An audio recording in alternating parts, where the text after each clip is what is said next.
ọzọ anyị chọ ka ihe inwe ịgwa ndị Igbo nọ na obodo ndị ọzọ ka ga-esi si ka ha jisi ike na uphold ihe gbasara ndị Igbo ka ha ga-esi wee tinye onwe ha n'ime ka ihe ndị Igbo na-aga ebe ọbụla.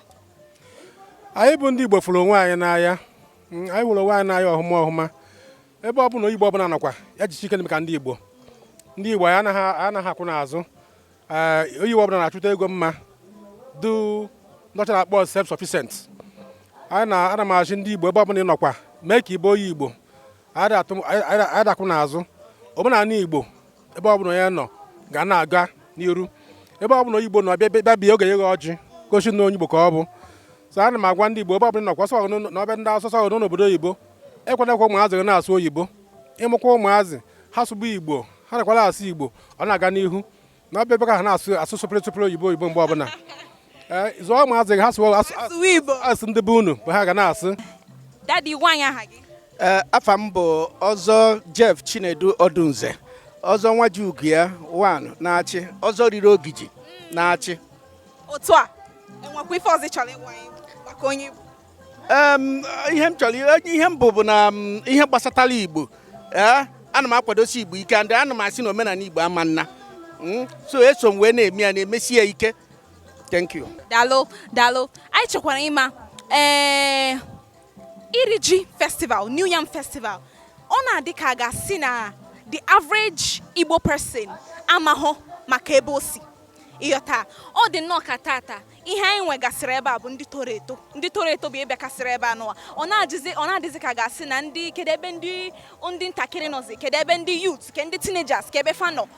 Ka ihe inwe ikwu n'ihe gbasara ihe anụwa ka ihe a ga-eme ka omenala Igbo baa n'ụbụrụ isi ndị pempe ma ndị okenye. Iji gwa ya eziokwu, ajụjụ ya anụnwa bụ ezigbo ajụjụ. Ọnya kpatara iji wee chọọ ka ebido ya n'ụdị anụnwa dịka otu anụ esi wee mee ya tata n'ụbọchị tata. Onye ọbụla ga-ebido wee gbasaba ozi, especially ụmụaka anyị ndị nke nọ na diaspora. Ịghọtago, nnarụ ebe m si kịta n'ụla ọtụtụ ndị mmadụ nwe ndị si America, nwe ndị si Europe, nwe ndị si ebe dị iche iche wee bịa. Ya kwe na-ata onye narụ ebe o si ị na-ata ọ gbasa ozi na nekwa because n'ihe anụnwa ụfọdụ ụmụaka ama adị sef na ji anụnwa na-akọ nọ na anaka dịka mụnwa abụ m eze ji. My grandfather bụ eze ji, ọ na-akọ ji, mana mụ na onwe m n'eziokwu na m anọ Naịjirịa, mana mgbe ọbụla eruru arọ eji etinye ji na ana m abịa tinye mkpụrụ one na one. Ihe m ji etinye ya bụ ka m nwee ike na-akọwara ụmụaka m nọ ndụ nke na-apụta nekwa na ihe anụnwa bụ ihe a na-etinye n'ala n'otu a ka esi eme anụ. So na ana m eche na site na ihe nzukọ ọzọ ndị Igbo anụnwa a na-eme na ọzọ na-abịanụ ma ụmụaka ma ndị okenye na mmadụ ncha niile ga-anọ akọwalụ ha, etinye aka sị ha na ka esi eme ya na ka esi eme ya na ọ dị ezigbote mkpa maka na ọtụtụ ụmụaka anyị amarodị ihe a na-akọ. So ọnya kpatara ndị bụ ọzọ, maka na ọzọ bụ ihe jikọrọ Igbo niile ọnụ. Ọkwa na-ata all the whole state, the 7 states, Enugu, Anambra, Imo, Abia, Ebonyi, Delta and Rivers, ha ncha niile bụ ndị Igbo, tinyekwalụ ndị nke ekenyere na mpa dọka Benue na Ọsịa na Ọsịrịanụ. So nọọ ihe dị n'ime ya. Afa m bụ Ọzọ High Chief Ikechukwu Ogejiọfọ. Ọmụ bụ Omenife n'Eke. Ọmụ bụ Ọzọ Omeito n'Eke, the first Ọzọ Omeito n'Eke, Eke Kingdom. Ịma ndị bụ ya amanụ ọhịa ọwụ. High Chief Daloso. Anyị bịa na mmemme ihe niile dị ọfụma, ihe niile mara mma, ihe niile dị nnọọ ọfụma, mana enwe ihe na-adị anyị n'obi anyị chọrọ ịjụ. Otu isi bụrụ High Chief, anyị fụ na ọgụ a ga-enye anyị azịza n'ihe nke anọ. Ụfọdụ fụta n'ihe ọbụla gbasara omenala nọ dị diabolic, nọ ihe ọjọọ na ime ọkwa na anụ ike o dupu gị n'ụzọ Christianity. Ịghọta ka ihe inwe ike ikwu n'ụdị ha? Ndị na-akọ ụda akọ a ọ bụrụ eziokwu. Mgbe m chiri ọzọ, fada nwatara adị chiri ọzọ, ndị fada chiri ọzọ ka nkụ, ndị Reverend Fathers. Anụmanụ o mejego Jerusalem, jee ebe a anọ mụ Jizọs Kraịst na Bethlehem, kpagharịa jee na River Jordan, kpagharịcha ihe niile a ebe a ka m si wee gote ihe a. ya bụ ram tot ọkwa na-aghọta so woro anything the fetish n'ihe ndị ọzọ na-eme owe mụ amaro anadọrọ m ya anything fetish aka m adọrọ esoro m ihe na-achịkọta anyị bụ na ihe ọbụla ihe gbasara omenala adịrọ fetish. Ihe gbasara omenala adọrọ fetish mana mgbe gboo a na-akọ akụkọ ka a na-akọ abụrụ m a witness to it a na-akọ ụmụaka na-ewere isi mana kịta o were ihe dịka anything fetish.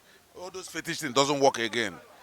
Before anyị gaa na mmechi enwe ihe ọzọ anyị chọrọ ịjụ otu esi wee mee New Yam Festival tata kedu ihe inwe ike ịgwa ndị Igbo nọ na diaspora ma ndị Igbo nọ na Enugu steeti na ebe ndị ọzọ gbasara ihe mmemme a ị na-anya ịfụ na ndị okenye bịakarị tata ọ dịka a ga-asị na ndị Igbo anyị bụ ndị ụmụntakịrị ndị teenagers ndị youth adịghị esonye n'ihe a na-eme kedu ihe inwe ike ịgwa ụdị ndị a ịma ihe a na-ekwu bụ a sịrị ụzụ na-amara akpụ ogene ya na-egba ya n'ọdụ ụmụaka anyị dispose na-eyomi ihe anyị na-emebe ezigbo ihe ana onwere onye ọzọ na ebe a ga-etinye aka na-ajụ ihe because ọ dị n'iwu ọ dị na nsọ na ichiri ọzọ ụka emi na ọnọ ịbịaza ije mewe ihe nsọ ana na-asọ onwere onye na-amara ihe na bụ nsọ ana onwere onye na-amara ihe bụ arụ onye ọbụla bụ nwa afọ Igbo ịkarị ha na 18 years you dispose ịma when you are dealing with somebody when you are not treating somebody fine ọkwe na-aghọta so ihe a bụ omenala ọ dị very simple onye ọbụla dispose ịkwụ aka ọtọ were na-eme. You understand that? Do you think that the average Igbo person does not know about their culture? Right? We are having this New Yam Festival today, and you can see that there are not so many, even the young ones, and we have more of older people here. So do you think that the Igbos are not doing a good job to educate the young generation and the average Igbo person about their culture? Well, yeah, you are very right. This was the part of the effects of the Civil War. After the war, the government tried to decentralize the Igbos so that they will never come together as one. And it has affected us culturally, it has affected us socially, in everything. So, but we are now of age. We can overcome that imposition on Igbos after the war. We can overcome it. We can come back ourselves. I don't blame our youths. Some people think that cassava, gari, is even a more preeminent food. But they don't know that gari was introduced to us by the Portuguese traders from Brazil. So, in the 16th century. But this yam has been there. It was originally the food for elephants. And then human beings adopted it.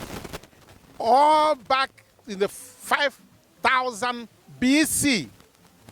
So our people have existed a long time here. 5,000 BC, that was when it started. So this was the food that sustained our ancestors and sustained us to today. This is the king, as Chinua Achebe said, in Things Fall Apart, the king of food. And so there was that need for us, not just respect the king, no, but it enhanced our culture, to have that unity, cultural unity, and social significance. Thank you. So yes, you've heard it from the very Reverend Wankwo. We owe it to ourselves to teach the younger generation about these festivals, and we can keep going on. Thank you so much, sir. Thank you very much. All right, bye. Okay. Dalo. Ma ai chokurema ihe dịka Adamazi TV anyị nọ ya. If I believe bụ na aga na agbasi ozi ihe gbasara ndị Igbo. Enwe ihe chọrọ ịgwa anyị, enwe ihe chọrọ ịgwa Adamazi TV ka fa jisi ike n'ife fa na-eme. Ihe na-agwa unu bụ unu jisi ike n'ihe unu na-eme dịka mụnwa. Aga m eli ji nke m n'ụdị ka otu anụ wee li ji kịta ndị ọbụla luo onu ha ana-erie ji fanụ mana achọrọ ka emee nya ka Igbo niile libe ji otu esi eme Christmas ọ ndị ọcha weta Christmas anyị wee mebe Christmas anụ 25th the whole world na-agba Christmas otu anụ ka isi wee chọọ ọnụ ka Igbo niile wepụta ofu mbọsị aga na-eri ji ọkwe na ata so ana m ekene unu na-asị unu jisikwa ike because na ịkwalite omenala Igbo ka unu na-eme ndị anyị na onwe anyị dịka mụ na onwe m na ndị ọzọkwa anyị ga na-akwadokwa unu site n'ihe unu na-eme ka unu rapụ ịda mba n'ihe unu na-eme. Daalụ sọ, daalụ ọzọ, thank you. Ngwanụ, bye bye. Okay.